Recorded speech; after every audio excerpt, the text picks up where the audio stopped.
눈에 넣어도 아프지 않을 내 자식이 남들 앞에서 무시당할 때 어미의 찢어지는 가슴을 아시는지요. 며느리가 검사라며 온 동네에 돈을 뿌리고 다니던 동창이 제 얼굴에 물을 끼얹던 그날, 저는 하늘이 무너지는 줄 알았습니다. 하지만 그 교만하던 여자가 서초동 판사로 발령받은 제 딸의 이름, 석자 앞에 무릎을 꿇고 살려달라 오열할 줄은 아무도 몰랐습니다. 평생을 식모처럼 살아온 제 인생에 찾아온 기적 같은 복수극을 지금부터 시작하겠습니다. 사람이 나이가 60을 넘어가면 얼굴에 그 사람이 살아온 세월이 고스란히 묻어난다고들 합니다.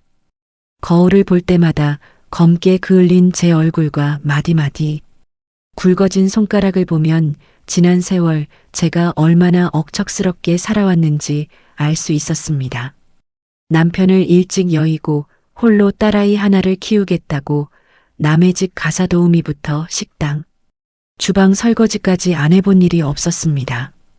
뼈가 으스러지도록 일하면서도 제 입에 들어가는 밥 한 숟가락이 아까워 찬물에 밥을 말아 넘기며 버텼던 세월이었습니다.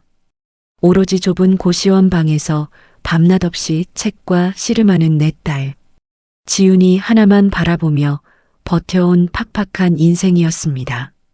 그날은 유난히도 찬 바람이 매섭게 불던 초겨울이었습니다. 고등학교 동창회가 있다는 연락을 받고 갈까 말까 수십 번을 망설였습니다. 하루 벌어 하루 먹고 사는 처지에 동창회 회비 5만 원도 제게는 너무나 큰 돈이었기 때문입니다. 하지만 졸업하고 몇십 년 만에 처음으로 선생님을 모시고 하는 큰 자리라는 말에 장롱 깊숙한 곳에서 그나마 제일 깨끗한 코트 하나를 꺼내 입고 무거운 발걸음을 옮겼습니다. 시내에서 가장 크고 화려하다는 한정식 식당. 문을 열고 들어가자 벌써부터 왁자지껄한 웃음소리가 새어나왔습니다. 그리고 그 웃음소리의 중심에는 언제나 그렇듯 동창회장인 영자가 앉아 있었습니다. 영자는 학창시절부터 유난히 욕심이 많고 남을 깎아내리기를 좋아하던 아이였습니다. 부동산 투기로 졸부가 된 남편을 만나 평생 손에 물 한 방울 묻히지 않고 살았다더니 그날도 온몸에 번쩍이는 명품을 휘두르고 나타났습니다. 영자의 목소리는 넓은 식당 방을 쩌렁쩌렁 울리고 있었습니다. 얘들아, 이것 좀 봐라. 우리 며느리가 이번에 첫 월급 탔다고 이 시어머니한테 악어 가죽 가방을 사왔지 뭐니. 검사 노릇하느라 잠잘 시간도 없을 텐데 어찌나 싹싹하고 예쁜 집만 골라서 하는지 몰라. 영자는 과장된 몸짓으로 테이블 위에 가방을 올려놓으며 호들갑을 떨었습니다. 그녀의 열 손가락에는 알이 굵은 다이아몬드 반지와 순금 반지가 어지럽게 빛나고 있었습니다. 주변에 앉은 동창들은 연신 부러운 눈빛을 보내며 맞장구를 치기 바빴습니다. 아이고, 영자, 너는 전생에 나라를 구했나 보다. 아들은 의사지, 며느리는 검사지. 이제 평생 돈 걱정 없이 호강할 일만 남았네. 친구들의 칭찬이 이어질수록 영자의 어깨는 하늘을 찌르듯이 솟아올랐습니다. 저는 식당 구석진 자리에 조용히 앉아 그저 애꿎은 물잔만 만지작거리고 있었습니다. 영자의 화려한 모습과 사람들의 부러움, 섞인 시선을 보고 있자니 입고 온 낡은 코트 자락이 너무나 부끄럽게 느껴졌습니다. 코트 소매 끝부분이 닳아 해진 것을 들킬까봐 자꾸만 손을 테이블 아래로 숨기게 되었습니다. 제 앞에 놓인 따뜻한 갈비찜과 잡채는 김이 모락모락 나고 있었지만 목구멍이 콱 막힌 것처럼 밥이 넘어가지 않았습니다. 그저 빨리 이 자리가 끝나기만을 바라고 있던 그때였습니다. 한참 신나게 떠들던 영자의 날카로운 시선이 구석에 웅크리고 앉아있는 저를 향해 꽂혔습니다. 영자의 입가에 묘하게 비웃는 듯한 미소가 번지는 것을 본 순간 저는 등줄기를 타고 서늘한 기운이 흘러내리는 것을 느꼈습니다. 언제나 자기 자랑의 끝에는 누군가를 짓밟고 깎아내려야만 직성이 풀리는 영자의 못된 버릇이 또 시작되려는 참이었습니다. 어머 순이 넣은 줄도 몰랐네. 하도 구석에 쥐 죽은 듯 앉아 있어서 말이야. 영자는 일부러 큰 소리로 제 이름을 부르며 시선을 집중시켰습니다. 순식간에 수십 명의 동창들 눈길이 제게로 쏟아졌습니다. 저는 애써 당황한 기색을 숨기며 희미하게 웃어 보였습니다. 하지만 영자는 자비가 없었습니다. 순이야, 내 딸 지훈이는 아직도 그 비좁은 고시촌에 처박혀 있니? 어휴, 벌써 나이가 몇인데 여태 제 앞가림도 못하고 엄마 고생을 시킨대. 여자가 나이 먹으면 어디 좋은데 시집가기도 글렀는데 큰일이다 얘. 가슴 한구석을 날카로운 빗으로 후벼 파는 듯한 말이었습니다. 제 가난은 100번 1000번 견딜 수 있었지만 제 목숨보다 귀한 딸을 함부로 입에 올리는 것은 도저히 참기 힘들었습니다. 주먹을 꽉 쥐고 부들부들 떨리는 입술을 억지로 깨물며 저는 조용히 대답했습니다. 우리 지훈이 알아서 잘하고 있으니까 걱정 안 해도 돼. 조만간 좋은 소식 있을 거야. 제 대답에 영자는 코웃음을 치며 더욱 목소리를 높였습니다. 좋은 소식은 무슨? 고시 그거 아무나 붙는 줄 아니. 머리도 받쳐줘야 하고 무엇보다 집안에서 돈으로 팍팍 밀어줘야 판검사도 되는 거야. 너처럼 식당 주방에서 푼돈 벌어서 어느 세월에 뒷바라지를 하니. 차라리 내 검사 며느리한테 말해서 서초동 법원에 청소부 자리라도 하나 알아봐 달라고 할까? 순간 식당 안은 찬물을 끼얹은 듯 무거운 정적이 내려앉았습니다. 몇몇 친구들은 영자의 말이 너무 심했다며 눈치를 보았지만 영자의 기세에 눌려 아무도 선뜻 나서서 말리는 사람이 없었습니다. 저는 모멸감에 얼굴이 화끈거리고 눈물이 핑 돌았습니다. 평생을 남의 집 화장실을 닦고 불판을 닦으며 10원 한 장 허투루 쓰지 않고 키운 내 귀한 딸이었습니다. 비록 어미가 못나서 남들처럼 따뜻한 밥 한 번 배불리 못 먹이고 키웠어도 세상 누구보다 바르고 영특하게 자라준 내 전부였습니다. 그런 내 자식을 청소부나 하라며 비웃는 영자의 얼굴을 보니 참아왔던 서러움과 분노가 가슴 깊은 곳에서부터 끓어오르기 시작했습니다. 하지만 여기서 내가 화를 내고 판을 엎어버리면 결국 없는 사람의 자격지심으로밖에 보이지 않을 것이라는 생각에 저는 혀를 깨물며 눈물을 삼켰습니다. 그래, 지금은 내가 이긴 것 같겠지만 언젠가 반드시 하늘이 내 딸의 눈물을 닦아줄 날이 올 것이라고 속으로 수천 번을 되뇌고 또 되뇌었습니다. 하지만 그날 동창회에서 영자의 악독한 괴롭힘은 그것이 끝이 아니었습니다. 제가 아무 말 없이 고개를 숙이고 있자 영자는 제가 완전히 기가 죽었다고 생각했는지 더욱 기고만장해졌습니다. 그리고 제 인생을 송두리째 뒤흔들어 놓을 그 끔찍한 모욕이 곧바로 이어졌습니다. 가난하다는 이유 하나만으로 짐승보다 못한 취급을 받아야 했던 그 끔찍한 시간 속으로 저는 점점 깊숙이 빠져들고 있었습니다. 영자의 그 지독하고 잔인한 폭언을 들으며 저는 차마 고개를 들 수조차 없었습니다. 서초동 법원 청소부 자리나 알아보라며 비웃는 영자의 목소리가 귓가를 날카롭게 파고들자 눈앞이 하얗게 흐려졌습니다. 심장이 갈기갈기 찢어지는 듯한 고통 속에서 제 지난 수십 년의 모진 세월이 주마등처럼 스쳐 지나갔습니다. 영자야, 내가 감히 내 딸을 입에 올리느냐고, 내가 내 딸이 어떻게 공부했는지 아느냐고 소리치고 싶었지만 꽉 깨문 입술 사이로는 뜨거운 눈물만 툭툭 떨어질 뿐이었습니다. 제 나이 30 남짓이었을 때 남편은 빚보증을 잘못 써 전 재산을 날리고 몹쓸 병에 걸려 허망하게 세상을 떠나버렸습니다. 세상 천지에 덩그러니 남겨진 것은 빚쟁이들의 빚 독촉장과 어린 핏덩이 같은 제 딸 지훈이뿐이었습니다.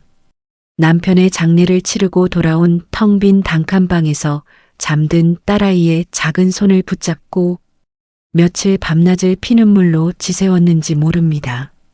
매일 밤 빚쟁이들이 문을 발로 차며 고함을 지를 때면 저는 지훈이를 품에 꽉 안고 이불을 뒤집어 쓴 채 숨죽여 오열하였습니다.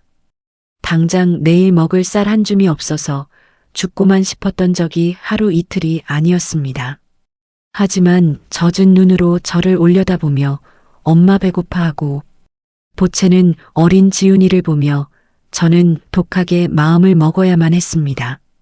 내가 여기서 무너지면 내 새끼는 굶어 죽는다는 생각에 여자의 삶은 그날로 완전히 포기하였습니다. 오직 지훈이의 어미로서 이 잔인하고 험한 세상을 온몸으로 부딪히며 헤쳐나가야만 했습니다. 그때부터 저는 세상에서 제일 천대받고 굳은 일이란 일은 닥치는 대로 다하며 살았습니다. 새벽별을 보고 나가 매연이 가득한 빌딩 계단을 닦았고 낮에는 남의 집 파출부로 들어가 맨손으로 남이 쓰던 화장실 변기를 닦아냈습니다. 저녁이면 번화가 고깃집 주방 구석에 쪼그려 앉아 산더미처럼 쌓인 기름 낀 불판을 수세미로 벅벅 밀었습니다. 한겨울에도 고무장갑 한 켤레 쌀 돈이 아까워 맨손으로 얼음장 같은 찬물에 손을 담갔습니다. 기름때를 독한 세제로 지워내다 보니 손가락 마디마디의 지문은 다 닳아 없어졌고 살같이 터져 붉은 피가 배어 나오기 일쑤였습니다. 밤마다 무릎과 허리 관절이 쑤시고 끊어질 듯 아파 끙끙 앓으면서도 파스 한 장을 마음 편히 사서 붙이지 못하였습니다. 가게 주인이 남은 밥과 쉰내가 나는 반찬을 비닐봉지에 던져주듯 담아주면 저는 그것을 품에 안고 밤거리를 뛰었습니다. 내 몸이 부서지고 썩어 문드러져도 좋으니 내 귀한 새끼 입에 따뜻한 밥 한 숟가락 들어가는 것만 보면 그 모든 고통이 씻은 듯이 사라졌습니다.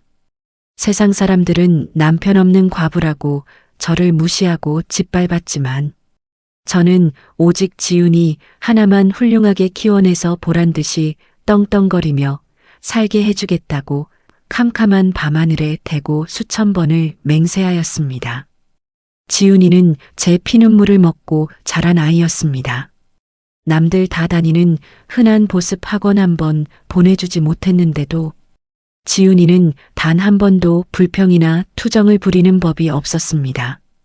오히려 제가 식당 일을 마치고 밤늦게 파김치가 되어 돌아오면 고사리 같은 손으로 제 어깨를 주물러주며 위로를 해주던 속 깊은 아이였습니다. 낡아서 반질반질해진 교복을 줄여 입고 비가 새는 지하. 단칸방의 희미한 백열등 밑에서 코피를 쏟아가며 공부를 하였습니다. 엄마 나 꼭 판사 될 거야. 그래서 세상에서 제일 억울한 사람 편 들어주고 우리 엄마 호강시켜줄 거야. 중학생이 된 지훈이가 퉁퉁 부어오른 제 거친 손을 어루만지며 눈물을 글썽이며 하던 그 다짐을 저는 평생 잊을 수가 없습니다. 그 말 한마디가 저에게는 세상 어떤 진수성찬보다 배부른 희망이었고 아무리 짓밟혀도 다시 일어서게 만드는 유일한 생명줄이었습니다. 지훈이가 명문대 법대에 수석으로 합격하고 본격적으로 사법고시를 준비하기 위해 신림동 고시원에 들어갔을 때 제 가슴은 기쁨보다 찢어지는 듯한 아픔이 더 컸습니다. 딸의 짐을 챙겨 처음 고시원 방문을 열었던 날, 저는 차마 방 안으로 발을 들이지 못하고 주저앉고 말았습니다. 한 평 반 남짓한 그 비좁고 숨막히는 방에는 볕이 드는 창문조차 없어서 대낮에도 캄캄하였습니다. 환기가 되지 않아 쾌쾌한 곰팡이 냄새가 코를 찌르고 옆방에서 기침하는 소리조차 벽을 뚫고 적나라하게 들려오는 그 열악한 곳에서 내 딸이 청춘을 깎아내고 있어야 한다는 사실에 피눈물이 났습니다. 식당에서 몰래 남은 고기 반찬을 꾹꾹 눌러 담아 찾아간 어느 한겨울이었습니다. 굳게 닫힌 방문 틈 사이로 희미한 스탠드 불빛이 새어나오고 있었습니다. 조심스럽게 문을 열자 냉골 같은 방 안에서 두꺼운 담요를 뒤집어 쓴 채 싸구려 컵라면 하나로 끼니를 때우며 산더미 같은 법정과 씨름하고 있는 딸의 굽은 등이 보였습니다. 엄마밖에는 눈 오는데 여기까지 어떻게 왔어? 훌쩍이는 제 숨소리에 놀라 뒤돌아본 지훈이의 얼굴은 살이 쏙 빠져 반쪽이 되어 있었습니다. 다크서클이 짙게 내려앉은 퀭한 두 눈과 컵라면, 국물 자국이 묻은 입술을 보며 저는 그만 참았던 오열을 터뜨리고 말았습니다. 반찬통을 바닥에 내려놓고 저는 지훈이를 와락 끌어안았습니다. 지훈아 내 새끼야, 어미가 못나서 참말로 미안하다. 남들은 고기 먹여가며 따뜻한 방에서 고액 과외시켜가며 공부시키는데 이 춥고 비좁은 데서 컵라면이 웬 말이냐. 엄마가 식당에서 밤을 새워서라도 방 하나 얻어줄 테니까 우리 여기서 나가자. 제 가슴을 치며 통곡하는 저를 지훈이는 오히려 깡마른 팔로 꽉 끌어안아 주었습니다. 엄마 울지마, 제발 울지마. 나 하나도 안 춥고 하나도 안 힘들어. 내 머릿속에 들어있는 이 지식들은 엄마가 피땀 흘려 벌어준 돈으로 채운 거잖아. 그 어떤 부자도 돈으로 살 수 없는 귀한 거야. 내가 반드시 패스해서 우리 엄마 눈에서 눈물 다 닦아주고 세상에서 제일 행복하게 해줄 테니까 엄마 나 한 번만 믿고 조금만 더 기다려줘. 서로를 부둥켜 안고 엉엉 울던 그 신림동 고시원의 차가운 겨울밤을 저는 죽어서도 잊지 못할 것입니다. 그날 좁고 가파른 고시원 골목을 빠져나오며 저는 매섭게 쏟아지는 한방눈을 맞으며 다시 한번 이빨을 꽉 깨물었습니다. 내 딸이 저렇게 춥고 배고픈 곳에서 독하게 버티고 있는데 어미인 내가 무너질 수는 없다. 내 뼈를 깎고 살을 도려내는 고통이 와도 내 딸 뒷바라지는 내 목숨이 붙어 있는 한 끝까지 해내겠다. 그렇게 온갖 수모를 견디며 버텨온 10년의 세월이었습니다. 딸의 시험 합격 소식만을 애타게 기다리며 저는 인간으로서의 자존심마저 모두 버리고 살았습니다. 식당 손님이 짜증을 내며 찌개 뚝배기를 엎어 제 화상을 입혀도 죄송합니다. 연신 고개를 숙였고 파출부로 일하던 집 사모님이 도둑 누명을 씌워 뺨을 때려도 돈만 주시면 괜찮다며 억지로 웃음을 지어 보였습니다. 제 인생의 모든 순간은 오직 지훈이의 성공을 위해 짓밟히고 희생되는 밑거름일 뿐이었습니다. 다시 식당의 현실로 돌아왔을 때 제 귓가에는 여전히 영자에 찢어지는 듯한 얄미운 비웃음 소리가 맴돌고 있었습니다. 내 피와 땀과 눈물로 빚어낸 내 목숨보다 귀한 자식을 영자는 감히 하찮은 청소부 취급을 하며 참석한 모든 동창들 앞에서 처참하게 짓밟고 있었습니다.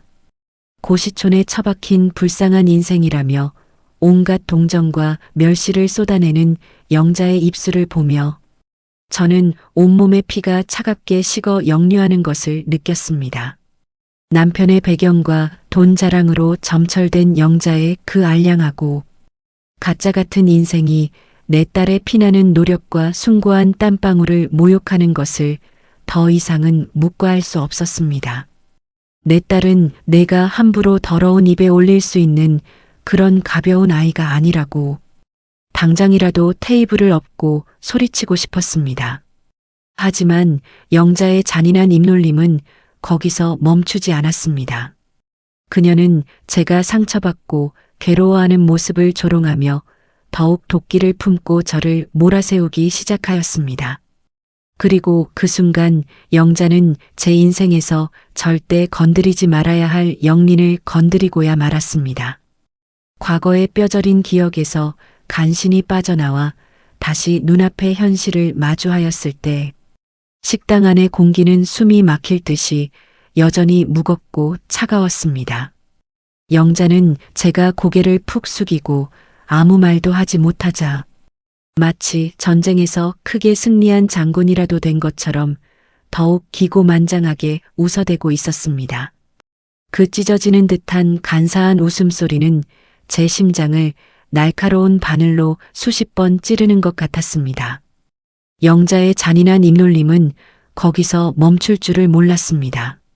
너희들도 다 알지 예순이 남편 빚더미에 앉아서 일찍 죽었을 때 내가 불쌍해서 쌀도 사주고 식당 설거지 일자리도 굽실거리며 알아봐 준 거. 내 덕분에 그나마 지훈이 굶겨 죽이지 않고 저렇게 키운 거잖아. 그런데 머리 검은 짐승은 거두는 게 아니라더니 고마운 줄도 모르고 아직도 저렇게 궁상맞게 살면서 내 앞에서 뻣뻣하게 고개를 쳐들고 있네. 영자는 잊지도 않은 거짓말까지 지어내며 저를 천하의 배은망덕한 사람으로 몰아갔습니다. 주변에 앉은 동창들은 영자의 눈치를 보며 어색하게 웃거나 애써 저와 시선을 피하였습니다. 그 누구도 나서서 영자에게 그만하라고 말해주는 친구는 단 한 명도 없었습니다. 돈과 권력 앞에서는 수십 년을 함께한 학창시절의 우정도 한낱 바닥에 굴러다니는 휴지 조각에 불과하다는 사실이 제 가슴을 더욱 시리고 비참하게 만들었습니다. 제가 계속 입술을 깨물며 침묵을 지키자 영자는 아예 자리에서 일어나 제 앞까지 성큼성큼 다가왔습니다. 영자의 화려한 옷차림에서 풍기는 지독하게 짙은 외국산 향수 냄새가 확 풍겨와 코를 찔렀습니다. 영자는 팔짱을 낀 채 턱을 치켜들고 저를 벌레 보듯이 내려다보며 혀를 끌듯 찼습니다. 순이야, 내 말이 틀렸니? 현실을 똑바로 직시해. 개천에서 용나는 시대는 우리 부모님 세대 때나 있던 낡은 이야기야. 내 꼬락서니를 좀 봐라.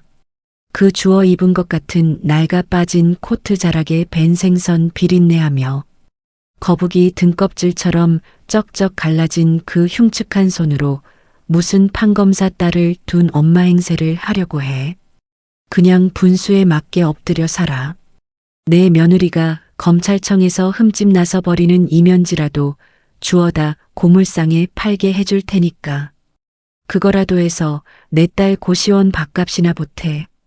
그 순간이었습니다. 참을 인자를 가슴에 수천 번 만 번 새기며 버티던 제 안의 팽팽한 끈 하나가 툭 하고 끊어지는 소리가 귓가를 때렸습니다. 나를 짓밟고 조롱하는 것은 내 전생에 업보라 치고 천 번 만 번 무릎 꿇고 참을 수 있었습니다. 하지만 내 목숨보다 귀한 딸 내 모든 피와 땀과 눈물의 결정체인 내 핏줄. 지훈이의 그 숭고한 노력을 하찮은 쓰레기 취급하는 것만큼은 어미로서 도저히 가만히 듣고 있을 수가 없었습니다. 저는 테이블 아래에서 피가 나도록 꽉 쥐고 있던 주먹에 힘을 풀고 천천히 자리에서 일어났습니다. 그리고 한치의 흔들림도 없는 단호한 눈빛으로 영자의 두 눈을 똑바로 쳐다보았습니다. 항상 죄인처럼 주눅 들어있던 제 눈빛이 평소와 다르게 무서운 살기를 띠자 영자도 흠칫 놀라는 기색이 역력하였습니다. 영자야, 내 가난을 비웃고 짓밟는 건 얼마든지 참을 수 있어. 내 잘난 검사 며느리 하늘 높다 자랑하는 것도 밤새도록 들어줄 수 있어. 하지만 내 딸 지훈이는 내가 그 더러운 입에 함부로 올릴 아이가 아니야. 내 딸은 내 며느리처럼 부모 돈으로 쉽게 공부한 게 아니라 내 피땀 먹어가며 그 누구보다 정직하게 땀 흘리며 자기 길을 닦아온 아이야. 내 돈 많고 빽 좋은 며느리보다 100배 1000배는 더 훌륭하고 떳떳한 판사가 될 아이니까. 두 번 다시 내 딸 함부로 모욕하지 마. 식당 안은 순식간에 쥐 죽은 듯 고요해졌습니다.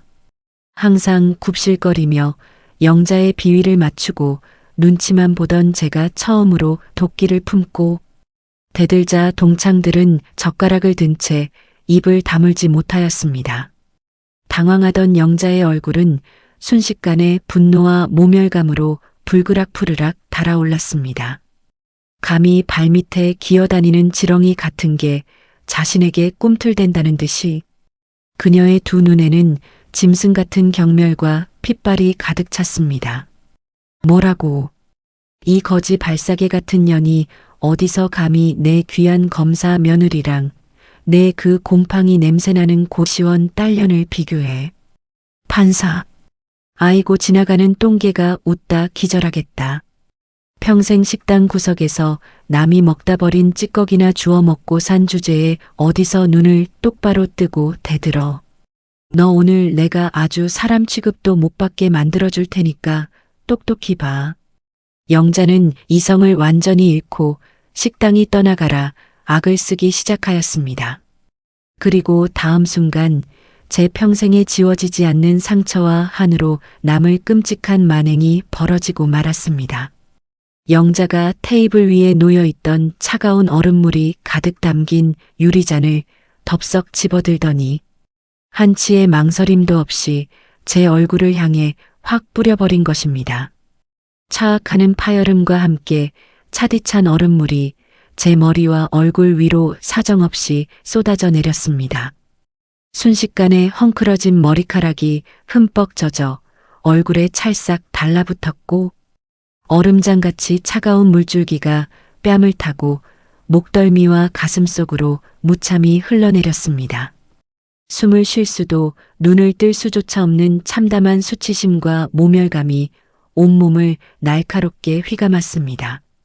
식당 안에서는 어머머 세상에 어떻게 하는 동창들의 짧은 비명소리들이 여기저기서 터져 나왔지만 놀랍게도 그 누구 하나 제게 달려와 수건을 건네주거나 영자를 말리는 사람은 없었습니다.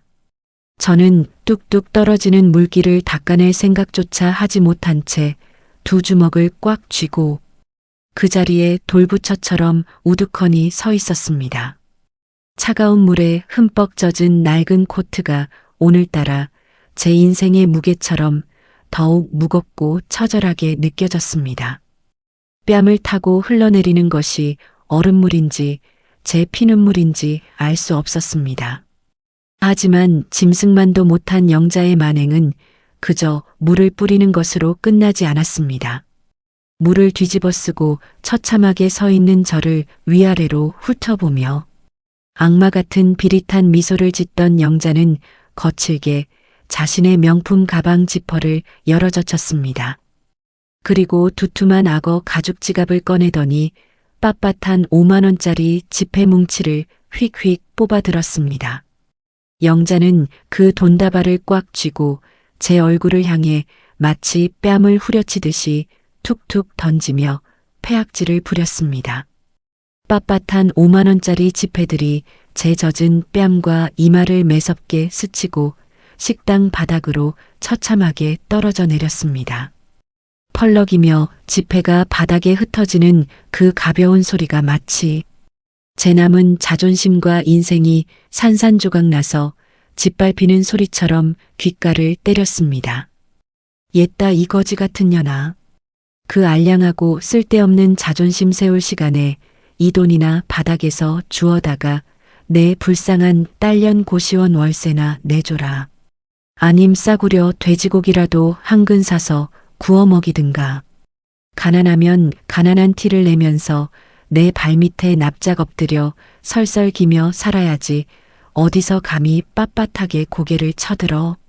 내 검사 며느리가 알면 당장에 널 위설은 모욕죄로 감방에 쳐넣고 콩밥 먹일 줄 알아. 다 젖은 생쥐꼴을 해가지고는 불쌍해서 원. 잔말 말고 바닥에 기어서 돈이나 주워가라. 오늘 내 동창회비 밥값은 내가 특별히 적선하는 셈치고 내줄 테니까.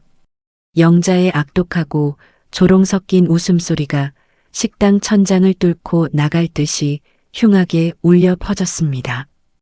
흥건하게 물이 고인 바닥에 널브러진 5만 원짜리 지폐들과 제 턱끝에서 뚝뚝 떨어지는 처량한 물방울들이 참혹하고 슬픈 대비를 이루고 있었습니다. 온몸에 핏기가 가시고 사시나무 떨리듯 몸이 덜덜 떨려왔습니다. 평생을 참아온 서러움과 주체할 수 없는 분노, 그리고 뼈를 깎는 수치심이 한꺼번에 화산처럼 몰려와 당장이라도 영자의 머리채를 휘어잡고 식당 바닥을 나뒹굴고 싶었습니다. 식당 테이블을 당장 엎어버리고 영자의 그 오만하고 얄미운 얼굴에 펄펄 끓는 갈비찜, 국물이라도 쏟아부어 버리고 싶은 살인적인 충동이 목끝까지 차올랐습니다. 하지만 저는 바닥에 떨어진 돈을 주울 수도, 그렇다고 짐승 같은 영자에게 달려들어 주먹질을 할 수도 없었습니다. 만약 제가 여기서 똑같이 이성을 잃고 미친 사람처럼 굴며 진흙탕 싸움을 벌인다면 그것은 곧 영자라는 천박한 인간과 같은 수준으로 바닥에 떨어지는 것이며 제 목숨보다 귀한 딸 지훈이의 얼굴에 지울 수 없는 먹칠을 하는 짓이 될 것이기 때문이었습니다. 내 자식이 장차 나라의 훌륭한 법관이 될 귀한 사람인데 그 어미가 고작 동창의 식당에서 머리채를 잡고 개싸움을 벌여서야 쓰겠느냐는 뼈아픈 이성과 모정이 제 끓어오르는 분노를 간신히 억누르고 있었습니다.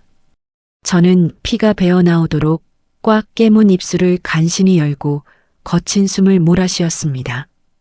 두 눈에 가득 고인 뜨거운 눈물이 차가운 얼음물과 섞여 뺨을 타고 쉴 새 없이 흘러내렸지만 저는 결코 시선을 피하거나 고개를 숙이지 않고 영자를 뚫어지게 응시하였습니다. 영자야, 내가 오늘 내 얼굴에 던진 이 더러운 돈적선 내가 무덤에 가서도 똑똑히 기억하마. 내가 오늘 내 가슴에 꽂은 비수 같은 말들과 내 얼굴에 뿌린 이 차가운 물 한 방울 한 방울이 머지않아 내 잘난 인생에 어떤 끔찍한 피눈물로 되돌아갈지 똑똑히 지켜보라고 속으로 피를 토하듯 절규하였습니다.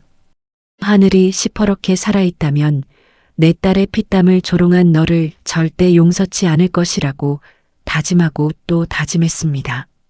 식당 안의 동창들은 물을 뒤집어 쓰고 꼿꼿이 서 있는 저와 흥분해서 씩씩거리는 영자를 번갈아 보며 숨소리조차 내지 못하고 완전히 얼어붙어 있었습니다.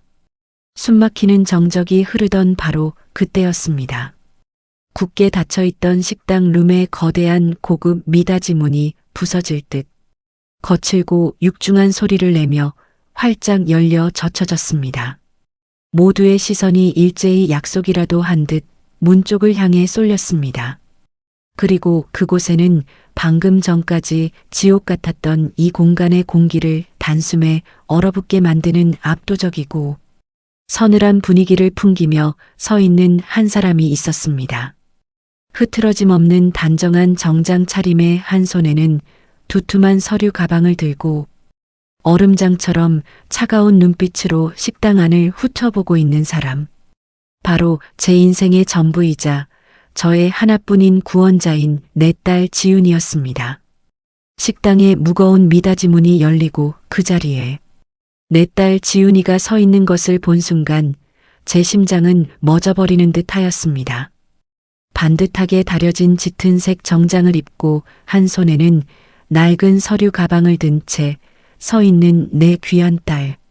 언제나 바르고 당당하게 자라준 내 인생의 유일한 빛이 지금 물을 뒤집어 쓰고 돈다발에 뺨을 맞은 어미의 가장 참혹하고 비참한 모습을 목격하고 만 것입니다. 지훈이의 두 눈은 얼음장처럼 차갑게 굳어 있었고 시선은 제 젖은 머리카락과 식당 바닥에 흩어진 5만 원짜리 지폐들을 향해 있었습니다. 그 찰나의 순간 저는 쥐구멍에라도 숨고 싶을 만큼 부끄러웠습니다. 평생을 꾸준히라며 고생한 것은 하나도 부끄럽지 않았지만 짐승만도 못한 동창에게 조롱당하며 짓밟히는 이 비참한 모습을 훌륭하게 자란 딸에게 보여주었다는 사실이 너무나 원통하고 미안하여 가슴이 찢어지는 것 같았습니다. 하지만 그 부끄러움과 미안함은 단 1초도 지나지 않아 머리끝까지 솟구치는 거대한 분노로 바뀌었습니다. 내 새끼 앞이었습니다. 내 목숨을 다 바쳐 지켜낸 내 귀한 새끼 앞에서 저 천박한 영자라는 여자가 감히 어미인 나를 벌레 취급하며 모욕한 것입니다. 그동안 가난하다는 이유로 배운 게 없다는 이유로 평생을 굽실거리며 참아왔던 제 안의 모든 서러움이 그 순간 화라산처럼 폭발하고 말았습니다.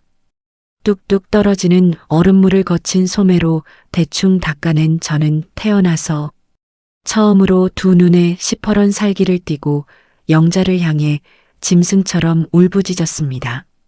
식당의 유리창이 쩌렁쩌렁 울릴 만큼 뱃속 깊은 곳에서부터 끌어올린 제 평생의 한이 맺힌 사자후였습니다. 어디서 감히 며느리가 검사라고 유세를 떨어. 그래, 내 며느리 검사다. 근데 어쩌냐, 내 딸은 그 잘난 며느리 위에서 호통치는 판사다. 제 입에서 터져나온 벼락 같은 고함 소리에 식당 안의 모든 사람들은 숨을 들이마신 채 굳어버렸습니다. 방금 전까지 저를 향해 돈다발을 던지며 악마처럼 웃어대던 영자의 얼굴에서 순식간에 핏기가 가시며 흉측하게 일그러졌습니다. 영자의 턱이 덜덜 떨리기 시작하였고 두 눈은 믿을 수 없다는 듯이 커다랗게 벌어졌습니다. 뭐라고 판사? 하참나 이제 2년이 돌다 완전히 미쳐버렸구나. 어디서 새빨간 거짓말을 쳐. 저 곰팡내 나는 고시원 방구석에서 컵라면이나 끓여 먹던 년이 무슨 수로 판사가 돼. 야, 너희 엄마가 지금 미쳐서 헛소리하는 거 맞지? 영자는 애써 불안한 기색을 감추며 억지 웃음을 쥐어짜내고 발악을 하였습니다. 하지만 문가에 서 있던 지훈이는 영자의 그 앙칼진 목소리에도 눈 하나 깜짝하지 않았습니다. 지훈이는 또각또각 구두 소리를 내며 흔들림 없는 걸음걸이로 식당 안으로 들어왔습니다. 좌중을 압도하는 그 차분하고 서늘한 기운에 영자는 저도 모르게 뒷걸음질을 치며 침을 꿀깍 삼켰습니다. 지훈이는 바닥에 흩어진 돈다발과 제 젖은 얼굴을 한번 번갈아 보더니 말없이 자신의 가방을 열었습니다. 그리고 곱게 접힌 하얀 손수건을 꺼내어 제 얼굴과 목덜미에 묻은 물기를 아주 부드럽고 정성스럽게 닦아주기 시작하였습니다. 엄마 괜찮아, 많이 놀랐지 하며 저를 바라보는 지훈이의 눈빛은 한없이 따뜻하였지만 고개를 돌려 영자를 쳐다보는 순간 그 눈빛은 법정에서 중범죄자를 내려다보는 매서운 재판장의 눈빛으로 돌변하였습니다. 아줌마가 아까 저희 엄마한테 법원 청소부 자리 알아보라던 그분 맞으시죠? 며느님이 검찰청에 계신다고요. 지훈이의 낮고 차분한 목소리가 숨막히는 정적을 가르고 울려 퍼졌습니다. 영자는 입술을 파르르 떨면서도 지기 싫은 마음에 고개를 빳빳하게 쳐들고 악을 썼습니다. 그래, 내 며느리가 이 나라 무서운 줄 모르는 검사다 어쩔래. 내 깎게 감히 어디서 사기를 쳐.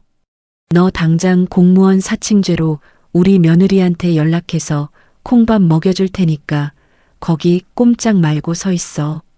영자가 떨리는 손으로 명품 가방에서 휴대전화를 꺼내려 허둥대던 바로 그 순간이었습니다. 지훈이는 들고 있던 낡은 서류 가방에서 두툼한 서류 봉투 하나를 꺼내어 테이블 위로 무심하게 툭 던졌습니다. 차르륵 소리를 내며 봉투 안에서 미끄러져 나온 것은 다름 아닌 국가를 상징하는 무궁화 문양이 선명하게 금박으로 찍혀 있는 한 장의 임명장이었습니다. 지훈이는 얼어붙은 영자를 향해 또박또박 얼음장 같은 목소리로 선언하였습니다. 저기 테이블 위에 있는 거 똑똑히 읽어보시죠. 대법원장 직인이 찍힌 대한민국 법관 임명장입니다. 저 오늘부로 서초동 중앙지방법원 형사부 부장판사로 정식 발령받았습니다. 아줌마 며느님이 어느 지검 소속인지 몰라도 제가 내일 출근하면 법정에서 저한테 똑바로 고개 숙이고 인사하는 법부터 가르쳐야겠네요. 임명장 이지윤 대한민국 법관의 임함. 서초동 중앙지방법원 부장판사를 명함. 테이블 위에 펼쳐진 그 영롱하고 묵직한 임명장의 글귀를 확인한 순간 동창들 사이에서 헉하는 경악의 탄성이 터져나왔습니다. 평생을 식모 취급하며 짓밟았던 순이의 딸이 그 뚫기 어렵다는 사법시험을 수석으로 통과하고 가장 명예롭다는 서초동의 부장판사로 내려왔다는 사실은 그 누구도 상상조차 하지 못한 거대한 충격이었습니다. 하지만 지윤이의 참교육은 거기서 끝이 아니었습니다. 지윤이는 식당 바닥에 흩어진 5만 원짜리 지폐들을 차가운 눈으로 내려다보며 영자의 숨통을 완전히 끊어놓을 마지막 쐐기를 박았습니다. 그리고 아줌마 방금 우리 엄마 얼굴에 얼음물 뿌리고 돈다발 던지며 모욕하신 거 제가 문 밖에서 처음부터 끝까지 다 듣고 지켜봤습니다. 저뿐만 아니라 여기 계신 아줌마 친구분들 모두가 훌륭한 목격자시네요. 사람의 얼굴에 물을 뿌리고 물건을 던져 모욕을 준 행위는 형법상 폭행죄에 해당합니다. 며느님이 검사라니 법은 아주 잘 아시겠네요. 저 지금 당장 이 자리에서 아줌마 특수폭행 및 모욕죄로 경찰에 고소장 접수하겠습니다. 어디 아줌마 며느님이 법정에서 자기 시어머니 변호하는 꼴 한번 구경해 봅시다. 폭행 고소 검사 며느리 그리고 부장판사. 그 단어들이 영자의 귓전을 때리는 순간 꼿꼿하게 서 있던 영자의 두 다리에서 순식간에 힘이 풀려버렸습니다. 털썩하는 무거운 소리와 함께 평생 하늘 무서운 줄 모르고 고개를 쳐들고 살았던 영자의 두 무릎이 흥건하게 물이 고인 식당 바닥으로 처참하게 꺾이고 말았습니다. 바닥으로 무너져 내린 영자의 두 무릎이 차가운 얼음물과 5만 원짜리 지폐들이 널브러진 식당 바닥에 처참하게 닿았습니다. 털썩하는 둔탁한 소리와 함께 영자가 평생을 걸쳐 겹겹이 쌓아 올렸던 오만함과 헛된 교만도 그 축축한 바닥으로 산산조각이 나서 떨어져 내렸습니다. 방금 전까지 저를 향해 악마처럼 고함을 치며 식당을 쩌렁쩌렁 울리던 그 기세는 온데간데 없고 영자는 사시나무 떨듯이 온몸을 덜덜 떨며 엎드려 있었습니다. 최고급 실크 원단으로 지었다며 그토록 자랑하던 영자의 비싼 원피스. 자락이 바닥에 고인 더러운 물을 스펀지처럼 빨아들이며 시커멓게 얼룩져가고 있었습니다. 동창들은 자신들의 눈앞에서 벌어지고 있는 이 엄청난 현실을 도저히 믿을 수 없다는 듯 숨소리조차 내지 못하고 석상처럼 굳어 있었습니다. 하늘을 나는 새도 떨어뜨린다는 검사 며느리를 두었다며 아나무인으로 굴던 동창회장. 영자가 평생 식모 취급하며 짓밟았던 순이의 딸 앞에서 무릎을 꿇고 벌벌 떨고 있는 이 기막힌 반전은 한편의 통쾌한 드라마보다 더 극적이었습니다. 하지만 내 딸 지윤이는 식당 바닥에 엎드려 파르르 떠는 영자를 내려다보면서도 표정 하나 변하지 않았습니다. 법정에서 수많은 흉악범들의 거짓말과 변명을 꿰뚫어 보던 그 서늘하고 차가운 눈빛으로 영자의 정수리를 매섭게 내리꽂고 있을 뿐이었습니다. 지훈이는 차분하지만 뼛속까지 시리게 만드는 목소리로 영자를 향해 다시 입을 열었습니다. 아줌마 방금 분명히 저한테 공무원 사칭죄로 감방에 쳐넣겠다고 하셨지요. 아줌마 며느님이 어느 검찰청 무슨 부소속 누구 검사입니까? 제가 지금 당장 관할 지검장님께 직접 전화를 걸어서 아줌마 며느님이 시어머니를 등에 업고 어떤 식으로 법을 들먹이며 평범한 시민을 협박하고 다니는지 똑똑히 확인을 해봐야겠습니다. 이름이 뭡니까? 지훈이의 단호한 호통에 영자의 억장이 무너져 내리는 소리가 들리는 듯 하였습니다. 영자는 핏기가 완전히 가신 백지장 같은 얼굴을 천천히 들어 올렸습니다. 두 눈에는 공포와 경악의 눈물이 가득 고여 그토록 자랑하던 두꺼운 화장이 시커멓게 번져 흘러내리고 있었습니다. 아, 아니야. 내가 미쳤지. 내가 잠시 노망이 났었나 봐. 지훈아. 아니, 판사님, 제발 한 번만 용서해 주세요. 우리 며느리 이제 겨우 말단으로 들어갔는데 여기서 윗분들한테 찍히면 걔 옷 벗어야 해요. 제발 한 번만 살려주세요. 영자는 양손을 싹싹 비비며 애원하기 시작하였습니다. 방금 전까지 저에게 돈다발을 집어 던지며 바닥에 기어서 돈이나 주워가라고 조롱하던 그 입에서 제발 살려달라는 비굴한 애원이 터져 나오는 것을 보며 저는 묘한 전율과 함께 형언할 수 없는 슬픔을 동시에 느꼈습니다. 남의 눈에 피눈물을 내게 한 죄가 이렇게 순식간에 자신의 목을 조르는 칼날이 되어 돌아온다는 것을 영자는 60이 넘은 나이가 되어서야 뼈저리게 깨닫고 있는 것이었습니다. 하지만 지훈이는 영자의 비굴한 눈물 앞에서도 한치의 흔들림이 없었습니다. 지훈이는 휴대전화를 꺼내어 어딘가로 전화를 걸기 시작하였습니다. 짧은 신호음이 가고 누군가 전화를 받는 소리가 들렸습니다. 네, 서초동 중앙지법 형사부 이지훈 부장판사입니다. 지금 특수폭행 및 모욕죄 현행범 관련해서 조치할 일이 있는데 혹시 거기 김지영 검사라고 있습니까? 네, 바꿔주세요. 지훈이의 입에서 영자 며느리의 이름이 정확하게 흘러나오자 바닥에 엎드려 있던 영자는 헉하고 숨을 들이켜며 거의 기절할 듯이 몸을 움츠렸습니다. 지훈이는 전화기 너머의 상대방과 몇 마디를 차갑게 주고받더니 잠시 후 휴대전화의 스피커폰 버튼을 눌렀습니다. 그리고 식당 안에 모두가 들을 수 있도록 볼륨을 최대로 높였습니다. 전화기 너머에서는 잔뜩 긴장하고 당황한 젊은 여성의 목소리가 덜덜 떨리며 흘러나왔습니다. 부장판사님 안녕하십니까? 저 김지영 검사입니다. 제 시어머니께서 무슨 큰 결례를 범하셨다고 들었는데 정말 죽을 죄를 지었습니다.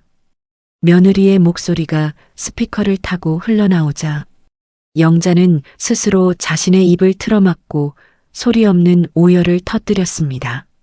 자기가 평생을 바쳐 굽실거리며 떠받들고 살았던 자신의 유일한 자랑거리이자 권력이었던 며느리가 제 딸 지훈이 앞에서는 쥐구멍이라도 찾고 싶어하는 말단 직원에 불과하다는 사실이 만천하에 까발려진 것입니다. 지훈이는 전화기를 영자의 얼굴 앞쪽으로 툭 던지듯 내밀며 차갑게 말하였습니다. 김지영 검사 본인의 시어머니께서 내 어머니 얼굴에 얼음물을 끼얹고 돈다발을 집어 던지며 검사 며느리 백으로 법정 구속을 시키겠다고 협박을 하셨습니다. 검찰의 명예를 실추시키고 법관의 가족을 모욕한 이 참담한 사태를 내가 어떻게 받아들여야 합니까? 지훈이의 준엄한 꾸짖음에 전화기 너머의 며느리는 거의 울음 섞인 비명을 지르다시피 하였습니다. 어머니 미치셨어요. 도대체 밖에서 무슨 짓을 하고 다니시는 거예요? 당장 부장판사님과 어머님께 무릎 꿇고 사죄드리지 않으면 저 어머니하고 영영인연 끊을 줄 아세요. 당장 빌지 못해요. 며느리의 날카로운 원망이 비수가 되어 영자의 가슴에 꽂혔습니다. 가장 믿었던 며느리에게마저 버림받을 위기에 처하자 영자는 완전히 이성을 잃고 짐승처럼 울부짖기 시작하였습니다. 영자는 엉금엉금 기어서 저의 발밑으로 다가왔습니다. 흠뻑 젖은 제 낡은 코트 자락을 두 손으로 생명줄이라도 되는 양 꽉 움켜쥐고 영자는 식당 바닥에 이마를 찌으며 통곡하였습니다. 순이야, 내가 잘못했다. 내가 죽일년이다. 내가 잠시 눈이 멀어서 너한테 짐승만도 못한 짓을 했어. 내 가슴에 대못을 박은 찢어 죽일년을 제발. 한 번만 불쌍하게 여겨서 용서해 다오. 우리 며느리 앞길 좀 막지 말아줘. 내가 평생 내 종노릇이라도 하면서 갚을 테니까 제발 지훈이한테 고소만은 말아달라고 빌어줘. 영자의 두 손은 하도 비벼대서 당장이라도 불이 날 것만 같았습니다. 콧물과 눈물이 범벅이 된 영자의 흉측한 얼굴이 제 젖은 구두 등에 닿았습니다. 평생을 가난하다는 이유로 제 가슴을 후벼 파고 방금 전까지만 해도 제 얼굴에 물을 뿌리며 깔깔대던 그 오만방자하던 동창이 지금 제 발등에 입을 맞출 듯이 살려달라며 엎드려 있는 것이었습니다. 그 처절하고 비참한 모습을 가만히 내려다보고 있자니 지난 수십 년 동안 남의 집 화장실을 닦고 불판을 닦으며 삼켰던 피눈물들이 주마등처럼 스쳐 지나갔습니다. 남편 없이 홀로 딸을 키운다는 세상에 멸시 가난하다는 이유로 받아야 했던 억울한 누명들, 그리고 방금 전 제 얼굴에 쏟아졌던 그 차가운 얼음물의 수치심까지, 그 모든 한과 응어리들이 영자의 뜨거운 회개의 눈물 속으로 한순간에 녹아내려 씻겨 내려가는 듯 하였습니다. 10년 묵은 체증이 내려간다는 말이 어떤 기분인지 저는 그제야 온몸으로 뼈저리게 느낄 수 있었습니다. 주변에 앉아있던 동창들도 그제야 정신을 차린 듯 영자를 향해 싸늘한 눈빛을 보내며 수군거리기 시작하였습니다. 아유 꼴 좋다. 평소에 그렇게 있는 척 잘난 척 사람을 쥐잡듯이 잡더니 결국 천벌을 받네. 순이가 그 고생을 하더니 딸을 저렇게 훌륭하게 키워서 보란듯이 콧대를 꺾어버렸구나. 세상에 저런 불효막심한 년은 아주 홍구멍이 나야 해. 언제나 영자의 돈과 권력에 아부하며 굽실거리던 친구들이 이제는 완벽하게 등을 돌리고 저와 지훈이를 향해 존경과 찬사의 눈빛을 보내고 있었습니다. 권력의 잔인한 민낯이 드러나고 진짜 정의가 승리하는 그 눈부신 순간에 저는 비로소 어미로서의 잃어버렸던 자존감과 명예를 완전히 되찾은 기분이었습니다. 식당 바닥에 엎드려 제 젖은 코트 자락을 생명줄처럼 부여잡고 통곡하는 영자의 정수리를 가만히 내려다보며 저는 아주 깊고 무거운 한숨을 내쉬었습니다. 불과 20분 전만 해도 세상의 모든 돈과 권력을 다 가진 것처럼 꼿꼿하게 목을 세우고 저를 벌레 취급하던 그 오만한 동창회장의 모습은 온데간데 없고 지금 제 발밑에는 탐욕과 허영심에 찌들어 파멸을 맞이한 한없이 초라하고 늙은 여자만이 엎드려 있을 뿐이었습니다. 제 발등을 적시는 영자의 뜨거운 눈물과 식당 바닥에 흉하게 널브러진 5만 원짜리 지폐들을 번갈아 보면서 저는 평생을 가슴에 품고 살았던 그 지독한 열등감과 서러움이 안개처럼 사르르 흩어져 내리는 것을 느꼈습니다. 남편 없이 파출부와 식당 주방을 전전하며 손가락이 굽도록 일만 했던 제 과거가 결코 부끄럽고 실패한 인생이 아니었다는 것을 뼈저리게 깨닫는 순간이었습니다. 오히려 땀 흘려 정직하게 자식을 키워낸 제 삶이 돈으로 남을 짓밟고 살아온 영자의 가짜 인생보다 수백 배, 수천 배는 더 고귀하고 눈부신 것이었습니다.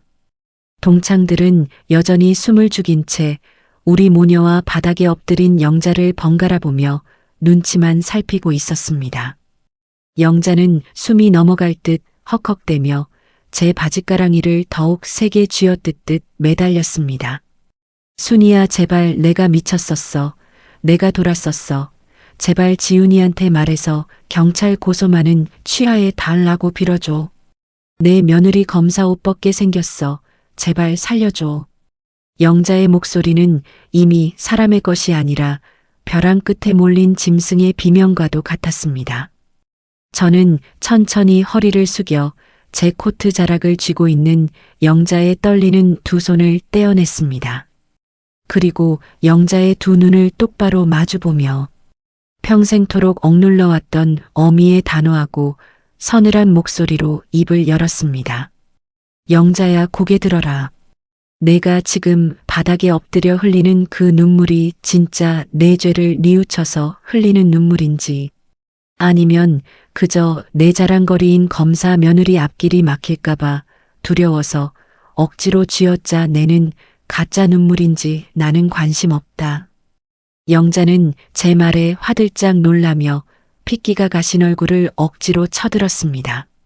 저는 바닥에 흥건하게 젖어버린 5만 원짜리 지폐 한 장을 발끝으로 툭 차며 말을 이었습니다. 내가 아까 나한테 내 얼굴에 이 돈다발을 집어 던지면서 그랬지. 가난하면 가난한 티를 내면서 내 발밑에 납작 엎드려 기어다니라고. 위설은 모욕죄로 내 며느리 시켜서 감방에 쳐넣어 주겠다고. 영자야, 나는 평생 가난했지만 단 한 번도 남의 눈에 피눈물을 내거나 억울하게 남을 짓밟고 살아온 적은 없다. 그래서 나는 내가 던진 그 더러운 돈을 줍기 위해 바닥을 기어다닐 이유가 단 하나도 없었어.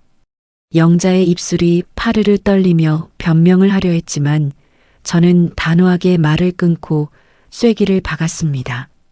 오늘 이 식당에서 너를 경찰에 넘기고 폭행죄로 콩밥을 먹이는 건 내 딸 지훈이가 서초동 부장판사라서 할 수 있는 일이 아니야.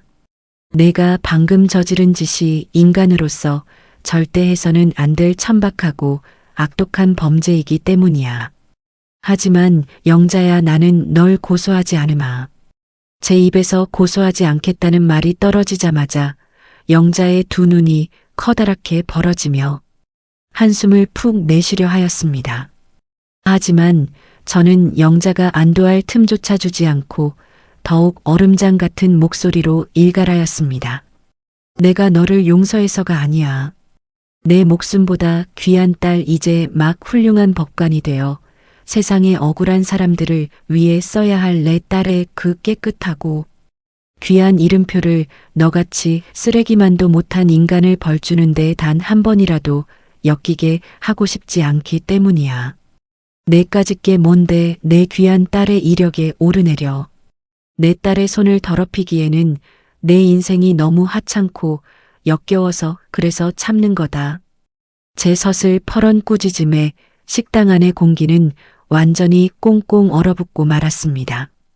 영자는 제 차가운 멸시에 넋이 나간 듯 멍하니 입을 벌린 채 주저앉아 있었습니다. 경찰서에 끌려가는 것보다 더 비참하고 처절한 진정한 패배의 순간이었습니다.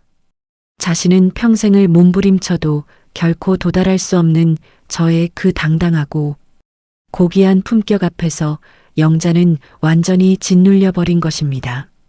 옆에 말없이 서서 저를 지켜보던 지훈이는 그제야 희미한 미소를 지으며 제 어깨를 부드럽게 감싸 안았습니다. 엄마 말씀이 맞습니다. 이런 분들 때문에 제 귀한 시간을 낭비하고 싶지는 않네요. 가시죠, 엄마. 아빠 산소에 인사드리러 가기로 했잖아요. 임명장 보여드려야죠. 지훈이는 식당 바닥에 엎드린 영자를 마치 투명 인간 취급하듯 시선조차 주지 않은 채 저를 부축하였습니다. 저 역시 더 이상 이 숨막히는 공간에 단 1초도 머물고 싶지 않았습니다. 저는 뒤를 돌아 동창들을 향해 가볍게 고개를 숙였습니다. 다들 밥도 제대로 못 먹고 놀라게 해서 미안해. 난 내 딸이랑 이만 가볼게. 나중에 따로 연락하자. 어머머 순이야, 아니 지훈 어머니 살펴서 가. 그래 우리가 나중에 밥 한번 따로 살게. 동창들은 자리에서 벌떡 일어나 연신 허리를 굽히며 저와 지훈이를 배웅하기 바빴습니다. 그토록 영자의 눈치만 보며 기생하던 친구들이 이제는 완벽하게 저를 우러러보며 찬사를 보내고 있었습니다. 저는 그들의 태도 변화에 씁쓸한 미소를 지으며 미련 없이 식당의 미닫이 문을 나섰습니다. 문을 닫고 나오는 그 순간에도 등 뒤에서는 영자의 서러운 통곡, 소리와 동창들의 싸늘한 비난 소리가 뒤섞여 들려왔습니다. 아이고, 영자야, 넌 어쩌자고 그런 짓을 해서 그 사달을 만드니. 쯧쯧 사람 무서운 줄 모르고 날뛰더니 꼴 좋다. 그 비난의 목소리들을 뒤로 한 채 식당 복도를 걸어 나오는 제 발걸음은 지난 수십 년의 세월 중 그 어느 때보다 가볍고 구름 위를 걷는 것처럼 평온하였습니다. 식당 밖으로 나오자 초겨울의 매서운 칼바람이 훅 하고 얼굴에 끼쳐왔습니다. 하지만 그 바람은 결코 시리거나 춥지 않았습니다.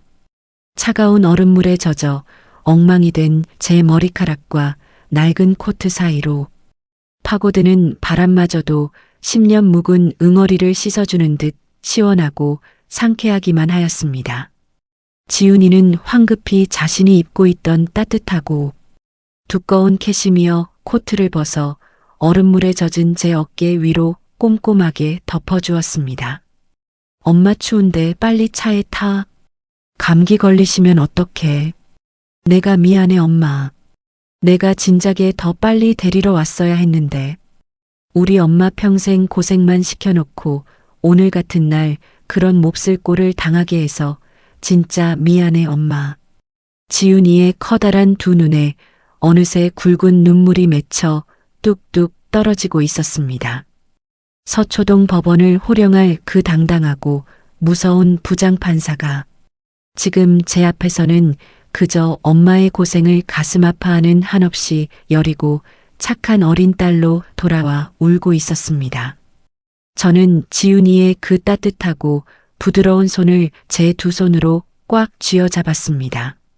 평생 독한 세제와 기름때에 절어 지문조차 다 닳아버린 제 흉측한 손을 지훈이는 자신의 뺨에 비비며 소리내어 울었습니다. 아니다, 내 새끼야. 미안하긴 뭐가 미안해. 엄마는 오늘 이 세상에서 제일로 행복하고 배가 부르다. 우리 지훈이가 이렇게 훌륭하게 커서 엄마의 평생 한을 다 풀어주었는데 이깟 얼음물 100번 1000번을 뒤집었어도 엄마는 하나도 안 춥고 하나도 안 서러워. 고맙다 지훈아. 진짜 고맙다. 우리는 차가운 겨울 길바닥에 서서 서로를 부둥켜 안고 한참을 울고 또 웃었습니다. 그것은 가난하고 서러웠던 과거의 모든 아픔을 씻어내는 정화의 눈물이자 앞으로 펼쳐질 찬란하고 눈부신 내일을 축복하는 희망의 웃음이었습니다. 매섭게 불어오던 겨울바람도 우리 모녀의 뜨거운 포옹 앞에서는 한없이 따뜻하고 부드러운 봄바람처럼 느껴졌습니다. 지훈이의 따뜻한 차 조수석에 앉아 남편이 잠들어 있는 외곽의 공원묘지로 향하는 길은 제 인생을 통틀어 가장 평온하고 눈부신 시간이었습니다. 차 안을 가득 채운 훈훈한 히터, 바람이 얼음물에 젖어 얼어붙었던 제 머리카락과 낡은 코트를 부드럽게 말려주고 있었습니다. 운전대를 잡은 딸의 단정한 옆얼굴을 가만히 바라보고 있자니 지난 수십 년 동안 겪었던 그 모진 비바람과 서러움이 마치 전생의 일처럼 아득하게만 느껴졌습니다. 남의 집 식당 주방에서 밤새 불판을 닦고 막차버스에 올라타 꽁꽁 언 손을 호호 불며 눈물을 훔치던 그 길고 길었던 어둠의 터널을 마침내 완전히 빠져나왔다는 안도감에 저는 소리 없이 창밖을 보며 미소를 지었습니다. 1시간 남짓 달려 도착한 공원묘지는 한겨울의 매서운 추위 속에 고요하게 잠들어 있었습니다. 앙상한 나뭇가지 사이로 불어오는 산바람은 여전히 차가웠지만 제 발걸음은 그 어느 때보다 가벼웠고 가슴속에는 뜨거운 난로를 품은 듯 훈훈한 열기가 가득하였습니다. 가파른 언덕길을 올라 남편의 초라한 묘비 앞에 섰을 때 저는 왈칵 쏟아지려는 눈물을 애써 참으며 거친 손으로 차가운 비석을 쓰다듬었습니다. 여보, 저 왔어요. 당신이 세상에 남겨두고 간 우리 핏덩이 지훈이가 이렇게 훌륭하게 커서 아빠 보러 왔어요. 제가 떨리는 목소리로 입을 열자 옆에 서 있던 지훈이가 가방에서 조심스럽게 그 영롱한 서초동 부장판사 임명장을 꺼내어 아버지의 묘비 앞에 가지런히 올려놓았습니다. 금박으로 새겨진 대한민국 법관이라는 글자가 겨울 햇살을 받아 눈부시게 반짝였습니다. 그 찬란한 글씨를 보는 순간 10년 넘게 꾹꾹 눌러 담고 살았던 어미의 서러움과 남편을 향한 원망, 그리고 미안함이 한꺼번에 뒤엉켜 오열로 터져나오고 말았습니다. 여보, 당신 하늘에서 똑똑히 보고 있지요. 빚쟁이들 피해서 도망 다니느라 당신 장례도 제대로 못 치러주고 지훈이 젖먹일 돈이 없어서 남이 먹다 버린 밥을 주워 먹으며 버텼던 세월이었어요. 남편 없이 과부로 산다고 세상 사람들이 손가락질하고 벌레 취급할 때마다 당신이 원망스러워서 피눈물을 흘리며 밤을 새운 적이 하루 이틀이 아니었어요. 하지만 여보, 우리 지훈이 좀 보세요. 당신 목까지 제가 뼈가 부서지도록 일해서 세상천지 그 누구 앞에서도 꼴리지 않는 이 나라의 당당한 판사로 키워냈어요. 이제 우리 모녀 아무도 무시 못해요. 그러니까 당신도 이제 그 무거운 마음 다 내려놓고 하늘에서 두 다리 쭉 뻗고 편히 쉬세요. 비석을 끌어안고 통곡하는 제 등 위로 지훈이의 따뜻한 손이 포개졌습니다. 지훈이 역시 하염없이 눈물을 흘리며 아버지의 묘비를 향해 절을 올렸습니다. 아빠, 저 판사 됐어요. 억울한 사람 피눈물 나게 하는 나쁜 놈들 제가 법으로 다 혼내주는 진짜 훌륭한 판사가 될게요. 그리고 우리 엄마네 인생 전부인 우리 불쌍한 엄마. 이제는 제 등에 업고 평생 세상에서 제일 행복한 호강시켜 드릴 거니까 아빠는 걱정 말고 지켜만 봐주세요. 지훈이의 씩씩하고 든든한 다짐이 적막한 산기슭을 쩌렁쩌렁 울렸습니다. 남편의 묘비 곁에 자라난 마른 잔디들이 겨울바람에 사각사각 흔들리는 소리가 마치 남편이 하늘에서 고맙다며 참으로 고생 많았다며 위로의 인사를 건네는 것만 같았습니다. 산소에 다녀오고 며칠의 시간이 흐른 어느 늦은 오후였습니다. 따뜻한 거실 소파에 앉아 지훈이가 첫 월급으로 사준 부드러운 스웨터를 입고 차를 마시고 있는데 거실 탁자 위에 놓인 휴대전화가 요란하게 울리기 시작하였습니다. 화면을 보니 동창회에서 총무를 맡고 있던 친구 미숙이었습니다. 미숙이는 평소에도 입이 가볍고 동네의 온갖 소문을 물어나르기 좋아하는 성격이었지만 그날따라 유난히 다급하고 흥분된 목소리로 전화를 걸어왔습니다. 순이야, 너 지금 집이니? 세상에, 너 아직 그 소문 못 들었어. 지금 우리 동창회뿐만 아니라 저기 앞 동네 아파트 단지까지 아주 난리가 났어. 난리가. 그 영자 말이야. 그 쳐죽일년 영자네 집구석이 완전히 풍비박산이 났대. 미숙이의 호들갑스러운 목소리에 저는 차를 마시던 잔을 내려놓고 조용히 되물었습니다. 영자가 왜? 무슨 일인데 그렇게 난리야? 미숙이는 숨을 헐떡이며 그날 식당에서 있었던 일의 후일담을 폭포수처럼 쏟아내기 시작하였습니다. 글쎄, 동창회 하던 날 내 딸 지훈이한테 완전히 꼬리가 밟혀서 무릎 꿇고 싹싹 빌었던 거 있잖아. 그 일이 어떻게 며느리네 검찰청까지 싹 다 소문이 퍼졌다는 거야. 시어머니가 검사 며느리 백을 믿고 식당에서 친구 얼굴에 돈다발을 던지고 폭행을 하려다가 하필이면 서초동 부장판사 어머니를 건드려서 그 사달이 났다고 법조계 바닥에 파다하게 소문이 돌았대. 저는 속으로 혀를 끌듯 찼습니다. 지훈이가 고소를 하지 않고 덮어주었음에도 불구하고 세상에 비밀은 없고 꼬리가 길면 결국 밟히게 되어 있는 법이었습니다. 영자의 교만함이 결국 스스로의 무덤을 깊게 파버린 것이었습니다. 미숙이의 이야기는 갈수록 더욱 기가 막혔습니다. 그래서 그 잘난 며느리가 완전히 꼭지가 돌아버렸대. 자기가 이제 막 임관해서 위로 올라가야 할 판국에 시어머니가 진상짓을 해서 판사들한테 미운 털이 박히게 생겼으니 오죽하겠어.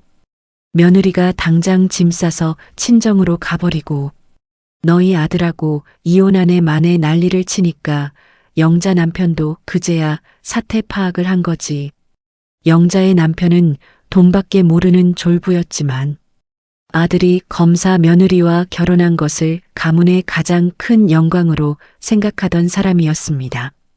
그런데 며느리가 이혼을 요구하며 집안을 발칵 뒤집어 놓자 그 불똥은 고스란히 영자에게로 떨어졌습니다.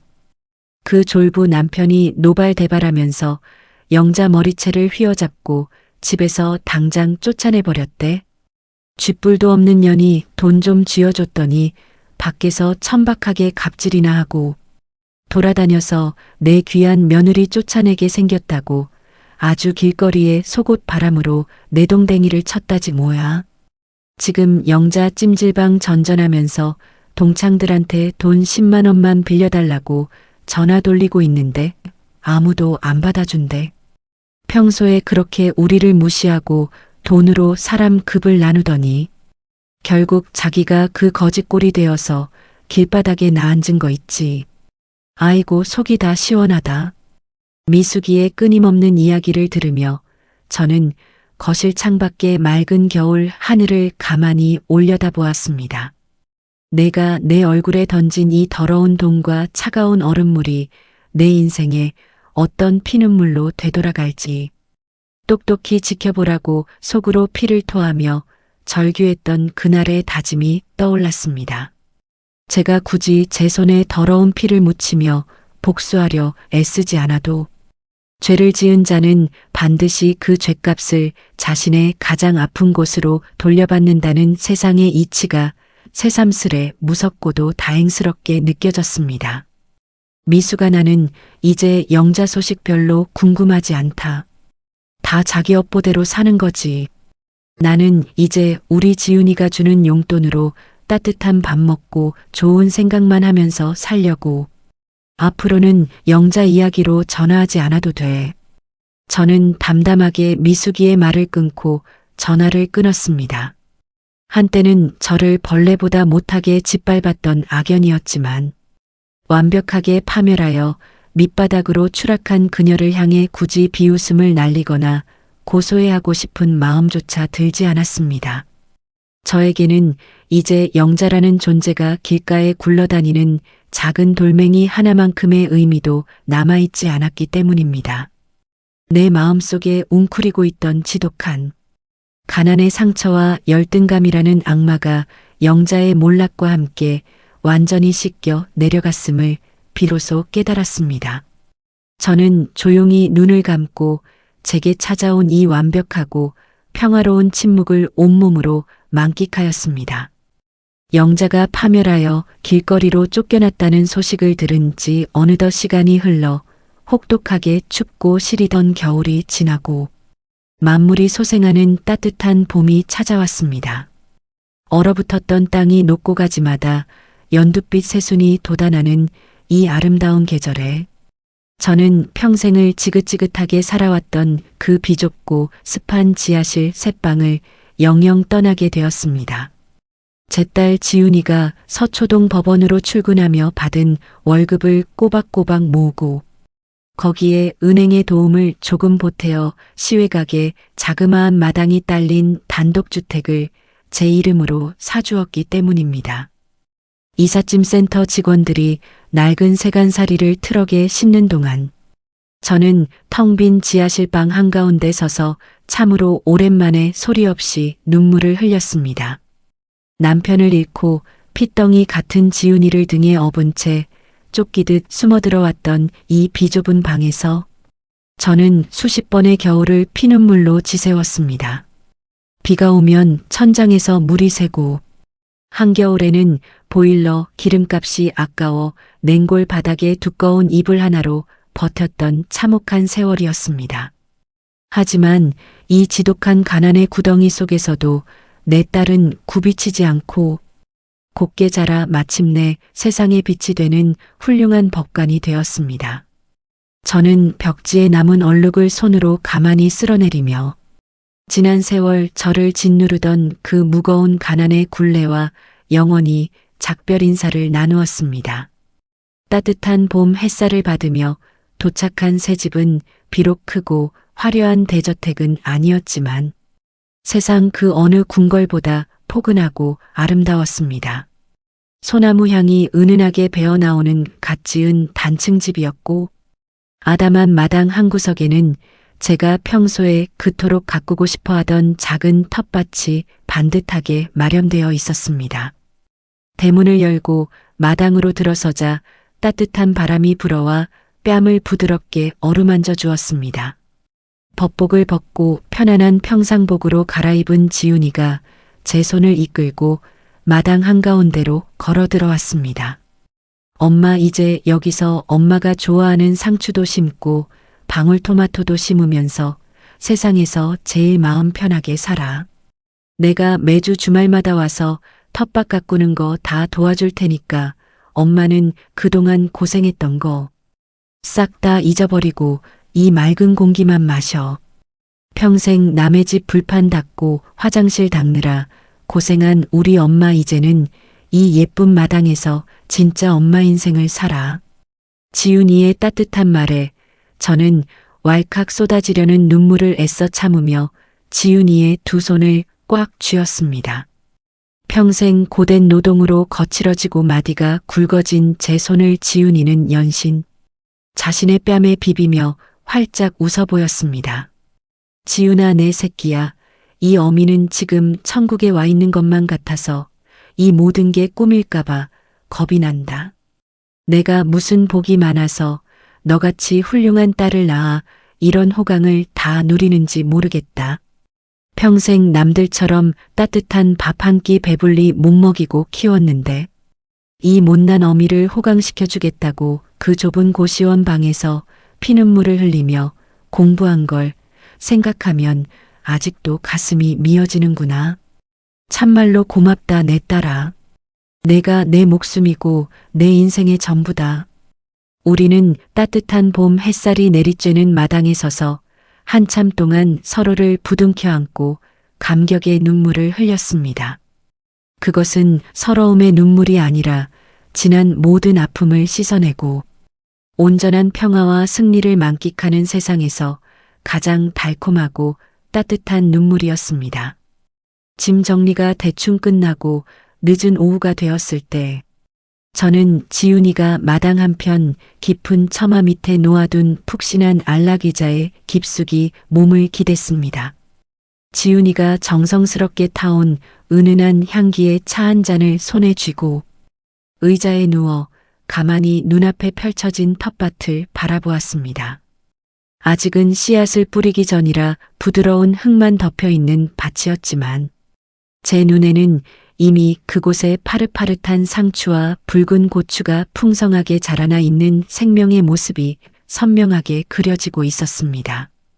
처마 끝을 스쳐 지나가는 시원한 산바람이 제 젖은 땀을 식혀주고 멀리서 들려오는 이름 모를 산새들의 지저김이 마치 저의 새로운 인생을 축복하는 노래처럼 평화롭게 울려 퍼졌습니다. 의자에 깊숙이 파묻힌 채 눈을 감자 온몸의 세포가 이젠 정말 다 끝났어.